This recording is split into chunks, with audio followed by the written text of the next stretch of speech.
I met Paul McNulty many years ago in Bruges at the forte piano competition there in 2001. I think that was the first time.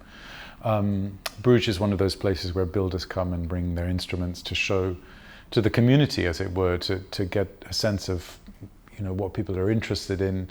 I was always struck by the fact that Paul McNulty's pianos are really some of the finest of their time. And in fact, Paul built exactly one of these pianos for me about 12 years ago.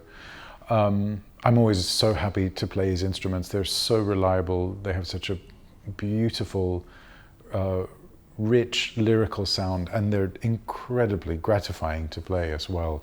So it will be a piano that I use for the symphonies as well, to play with the orchestra, but also as the solo instrument for the concerto. So I'm so looking forward to that.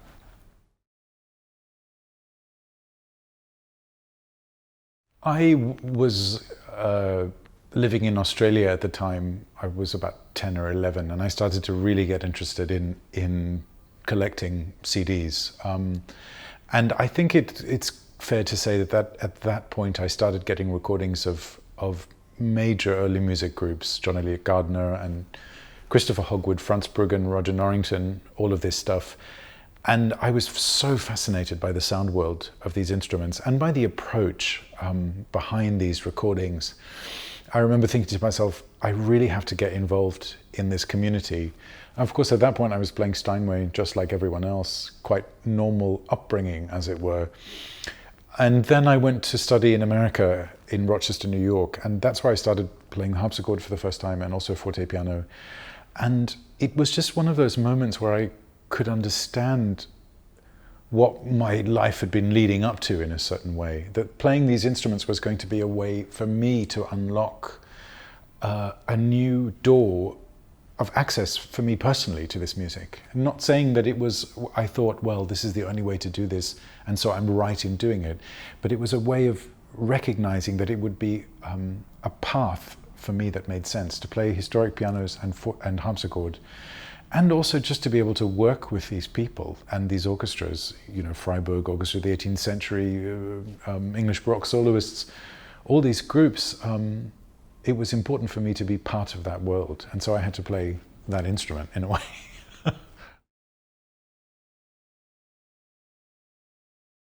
Look, the Steinway was a piece of equipment that was developed, that came about because of changing needs in the 19th century. You know, people wanted larger halls, they wanted more projection, they wanted sheer mass of sound. The forte piano of Mozart's time was an instrument that was designed for small, elegant drawing rooms with marble and stucco and parquet floors. At the most, Mozart would have played for 500 to 600 people at once. These were instruments that were designed to speak the language of the time, much more than sing it, I think. When I'm playing the forte piano, I have to be incredibly aware of my hands and my fingers, and of total, kind of very still, minimal control, in a sense. On these instruments, you have to really distill the experience that you have on the Steinway and other instruments into something incredibly focused and Zen-like, I would say. So it's a question of retraining the fingers and the hands to play in this much more localized, centralized, incredibly minimal way, which can take a long time. But it's very freeing in a certain way, because you start to realize that you can really focus the brain and the body into doing something that's very tiny ostensibly, but requires a bit more kind of physical concentration in a certain way.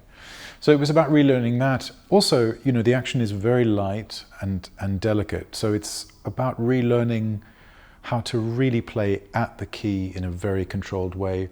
On the Steinway, you might find it sort of paradoxical. On the Steinway, you can really play with a lot more force and weight and relaxation in a certain way.